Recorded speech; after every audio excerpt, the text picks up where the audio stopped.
Bueno, para empezar vamos a definir qué es un contrato. Un contrato es un acto jurídico bilateral intencionalmente dirigido a producir obligaciones. Es decir, un contrato crea un conjunto de obligaciones con sus correspondientes prestaciones de dar, hacer o no hacer. ¿Qué es un contrato de arrendamiento? Bueno, el contrato de arrendamiento permite que una persona llamada arrendatario pueda ocupar, gozar o utilizar un inmueble o cosa, pagando a su propietario llamado arrendador un canon o precio por el arrendamiento. El dueño de la cosa llamado arrendador le permite el goce de ella a otra persona llamada arrendatario mediante un contrato de arrendamiento. El proceso de restitución de inmuebles está regulado por el artículo 384 del Código General del Proceso, que fija las reglas que se deben surgir para tramitar la demanda de restitución de inmueble. El procedimiento allí expuesto aplica para el arrendamiento de vivienda urbana, de locales comerciales e incluso a muebles arrendados o respecto a cualquier caso de muebles dados en tenencia mediante figuras distintas de arrendamiento. Bueno, la ley como tal no establece ninguna ritualidad para que el contrato de arrendamiento sea verbal o se celebre por escrito.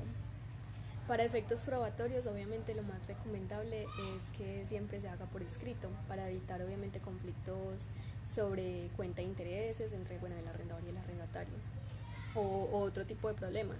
La palabra, hoy en día tiene poco valor, así que pues todo debe constar por escrito y cada uno, el arrendador y el arrendatario deben conservar una copia del contrato.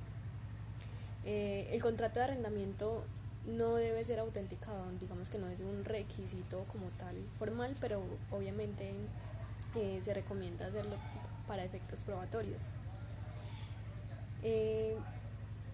Los requisitos para la demanda de restitución de inmueble, aparte de los que ya conocemos en el artículo 82 del Código General del Proceso, también existe la prueba documental. El arrendador debe constar la existencia del contrato de arrendamiento. Esta es la prueba ideal de la existencia del contrato de arrendamiento.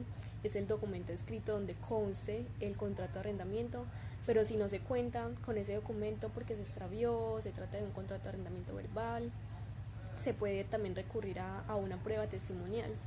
Se pueden conseguir testigos que, que valga la redundancia, testiguen la existencia de este arrendamiento.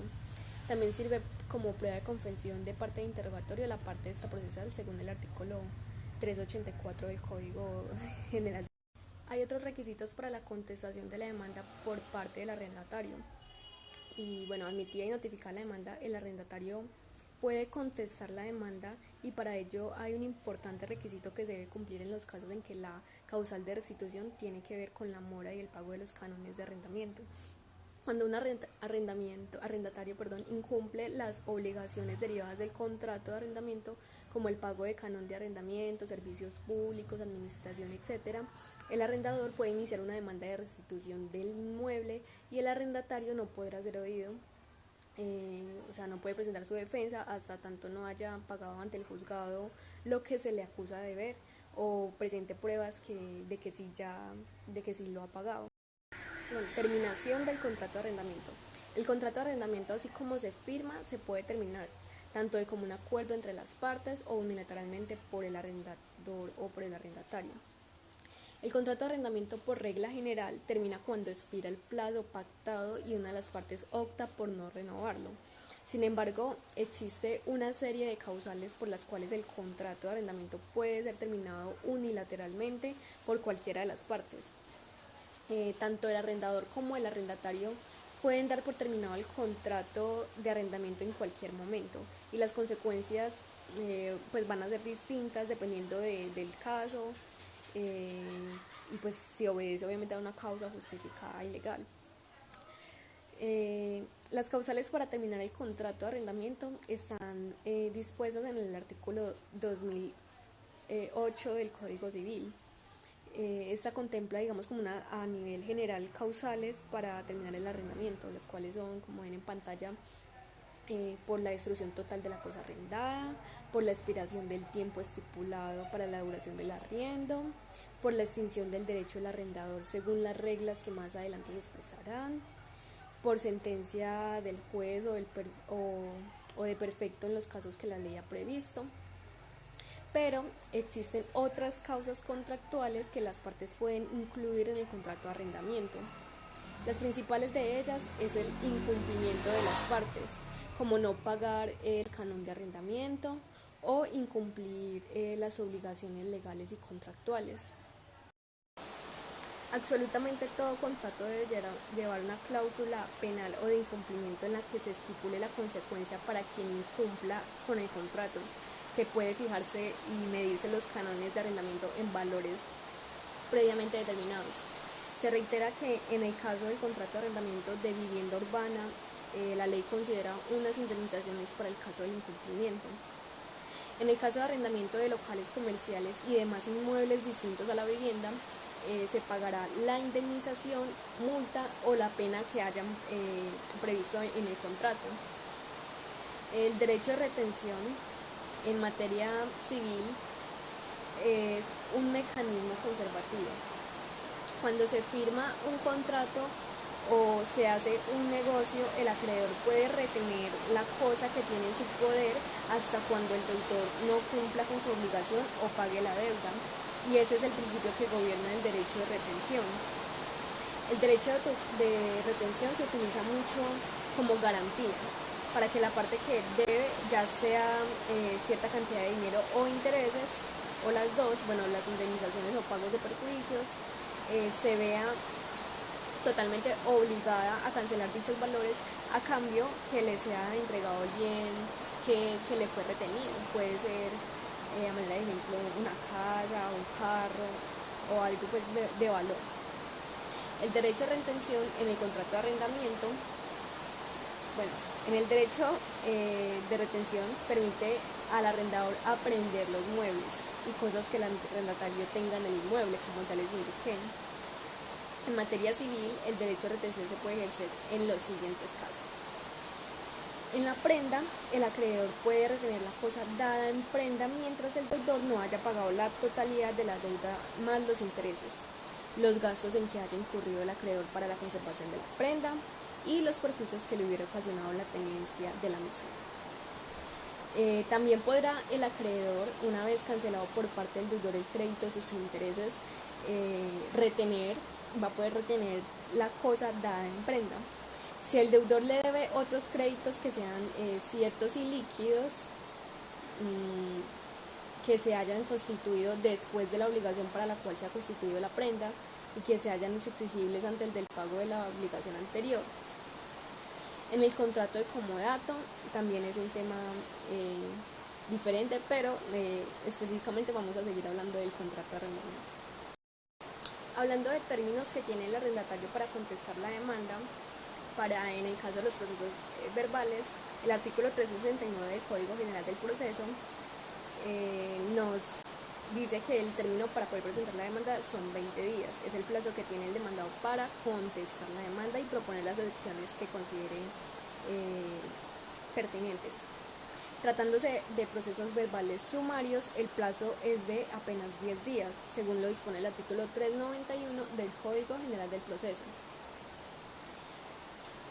Los embargos y secuestros podrán decretarse y practicarse como previos a la notificación de auto emisorio de la demanda a la parte demandada.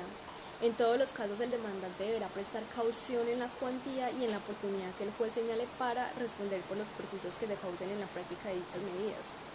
La parte demandada podrá impedir la práctica de medidas cautelares o solicitar la cancelación de las practicadas mediante la prestación de la caución en la forma y en la cuantía que el juez le señale para garantizar el cumplimiento de la sentencia. Las medidas cautelares se van a levantar si el demandante no promueve la ejecución en el mismo, es decir, si no cumple con la obligación que debe. Esta ejecución en el mismo expediente queda dentro de los 30 días siguientes después de ejecutoriada la sentencia, para obtener el pago de los cánones adeudados, las costas, perjuicios o cualquier suma que haya sido derivada del contrato o de la sentencia.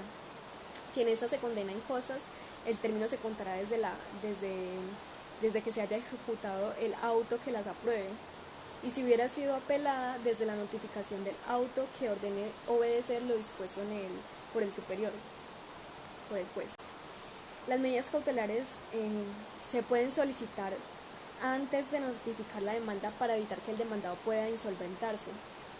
Las medidas cautelares no solo cubren el pago del arrendamiento y servicios públicos, sino que pueden considerarse las posibles indemnizaciones por daños y perjuicios que pueda sufrir el arrendador, como en el caso del arrendatario que destruye la propiedad antes de restituirla a su dueño.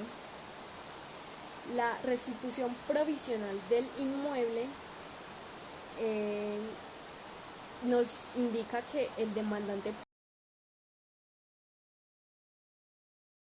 puede solicitar la restitución provisional de ese inmueble en el caso previsto en el artículo 384, específicamente en el numeral 8, que nos dice así: cualquiera que fuera la causal de restitución invocada, el demandante podrá solicitar que antes de la notificación del auto admisorio o en cualquier estado del proceso se practique una diligencia de inspección judicial al inmueble con el fin de verificar el estado en que se encuentra, y si durante la práctica de la diligencia se llegara a establecer que el bien se encuentra desocupado o abandonado, o en el estado de grave deterioro o que pudiera llegar a sufrirlo el juez a solicitud del demandante.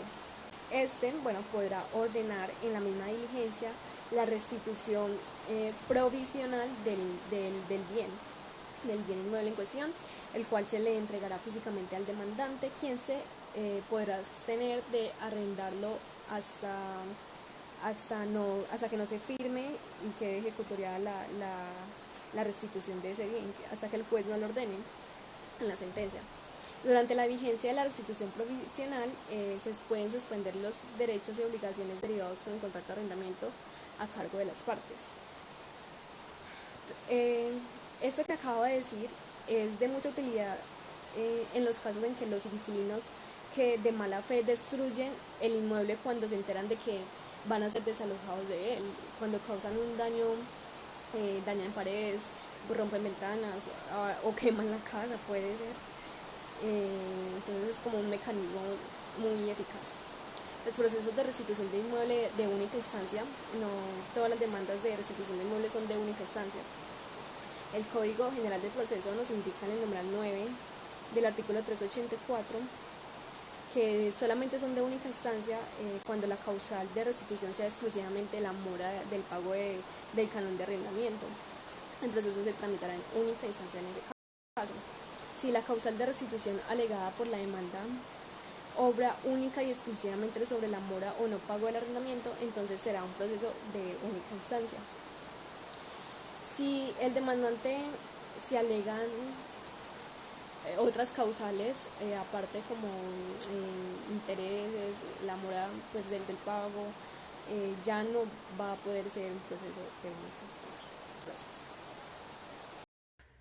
Esta es una sentencia de casación por la Corte Suprema de Justicia frente a un proceso de restitución de bien inmueble con el magistrado ponente Álvaro Fernando García. Miguel Ángel, Jairo y Álvaro Hernán demandaron a Tony por estar de mala fe y sin consentimiento de ellos en un predio que le pertenecía a ellos y a varias personas más. Es decir, este predio estaba dividido en porcentajes entre varias personas. Tony ocupaba este predio sin consentimiento de todas estas personas y alegaba que, ella ha hecho mejoras, los vecinos la reconocen como dueña y ha pagado servicios públicos durante mucho tiempo, desde el año 2005.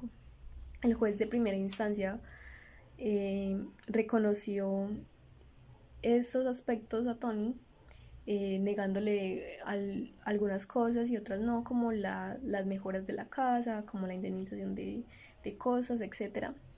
Entonces, Miguel Ángel, Jairo y Álvaro interpusieron un recurso y pasaron a segunda instancia. Acá hay un caso especial porque en segunda instancia el juez